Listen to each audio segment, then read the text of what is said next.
Hello, everyone, and welcome to our first ever gameplay commentary. My name is Brian Walker.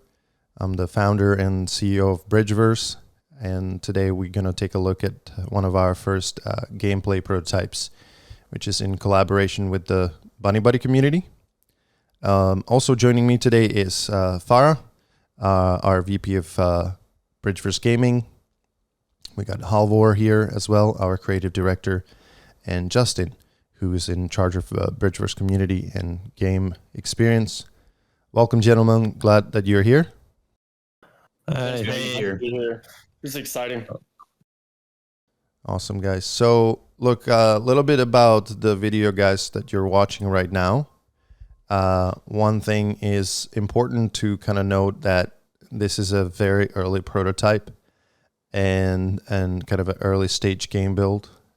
So that's kind of a number one thing that we wanted to tell the community, that what you're looking at is a prototype. And a little bit about the details here. We're using Unreal Engine 5.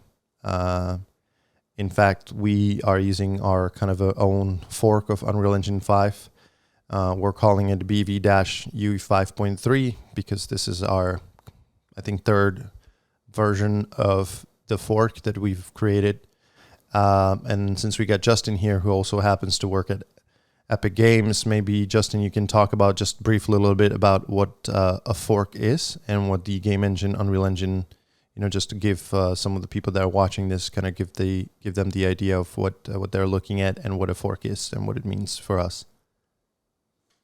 Yeah, 100%. So just very briefly, the Unreal Engine is definitely one of the leading game engines in the space right now, and it's created by Epic Games, and it's used for our games internally, but it's also used for many games in the gaming ecosystem.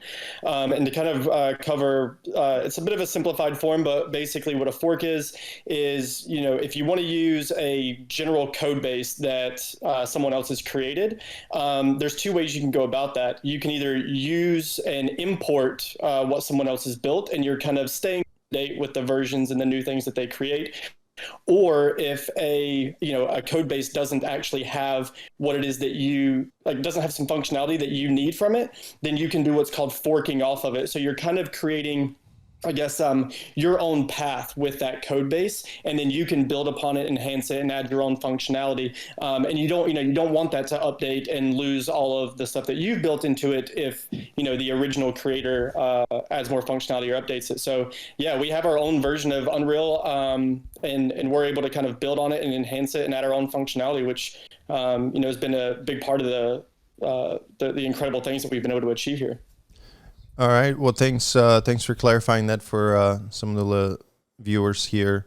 I think the other kind of a important thing to note here, guys, is that we get this a lot in, the graphics is the last and also the easiest part of the build to turn on. Making stuff look pretty is quite easy, but making stuff work over and over reliably across continents and so on, that's the hard part, especially with such a groundbreaking game engine like the UE5.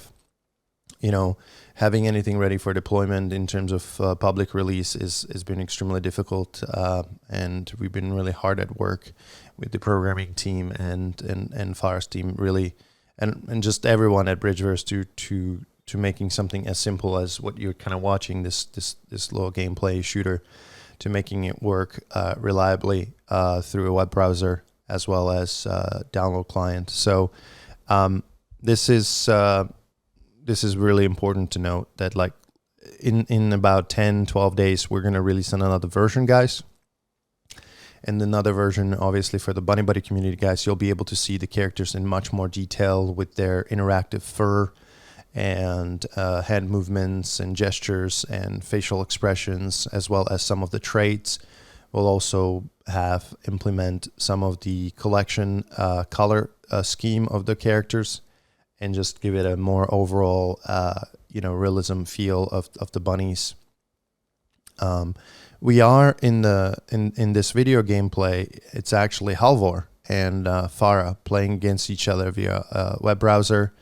I think they were playing on a download client, and we all joined the game server. I was actually playing in a web browser because I was on a Mac, so I didn't have a download client. So I was playing in a web browser. I joined the guys for, maybe a half an hour, and I'm currently in Hawaii, in Kauai actually. So my connection is decent, but not that great, and we were playing just fine. I wasn't really experiencing any kind of drop frame rate or anything. I think it was hovering somewhere around the 57, 58 frames per second.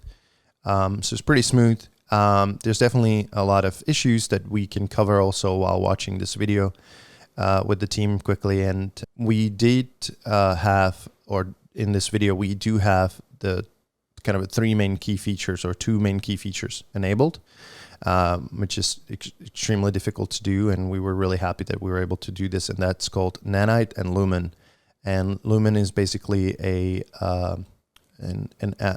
part of the Unreal Engine game software that enables global illumination, kind of realistic lighting. And Nanite is another part of the engine that allows for ultra high realistic textures in the environment, which will be again turned on, and you guys will be able to kind of see the progression from this to what you're going to see in about 12 days, like a week and a half in the next build or the next version. This build actually is quite old, but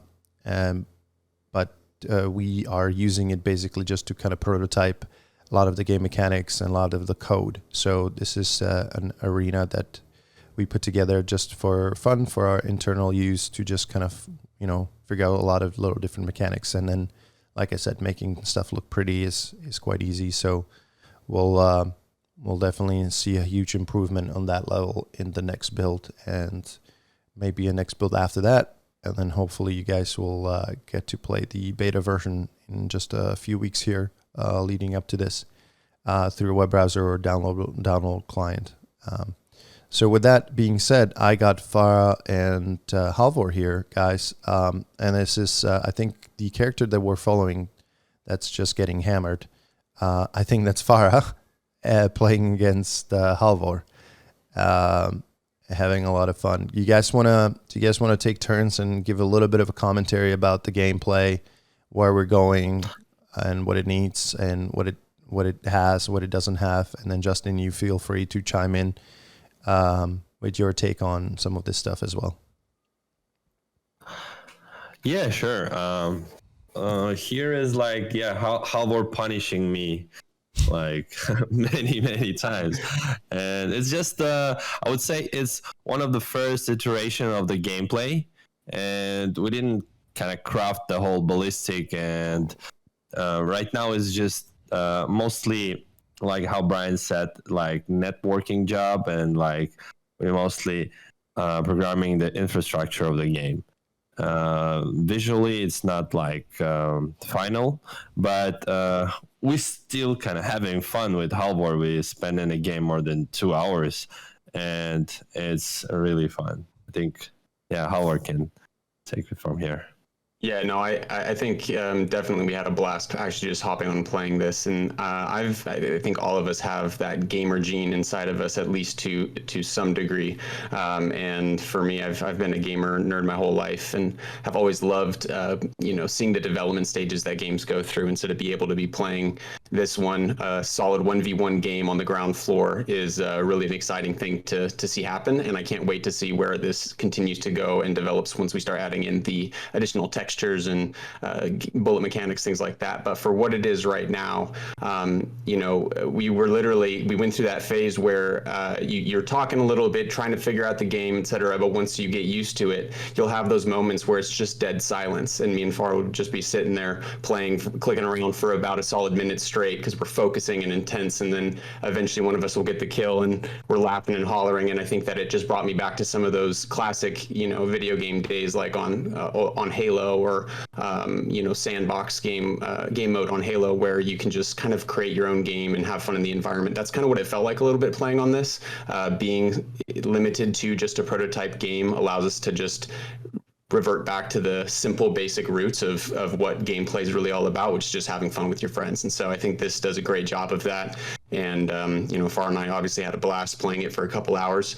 And in terms of the physics and everything too, using this paintball mechanic is really interesting. You have to lead the bullet; it's very close range, and yet you're still kind of having to do a lot of precision, high aiming, which is awesome. And obviously, the effect of the paint splatters just looks fantastic. And seeing the bunnies getting covered is going to look really cool when we have a lot of different bunnies and different character models and paint colors and all of that. So yeah, total blast, and I can't wait to see where this continues to develop and grow. I think that's a good point that you made about the fact that we decided with this shooter for the Bunny Buddy community to go with this splash kind of a bullet. As you can see, the arena's covered now in a splash of a color of these basically paintballs that are just spraying color everywhere, and we're really looking forward to have custom color for each Bunny Buddy and being able to select different colors, or being able to maybe even have them as NFT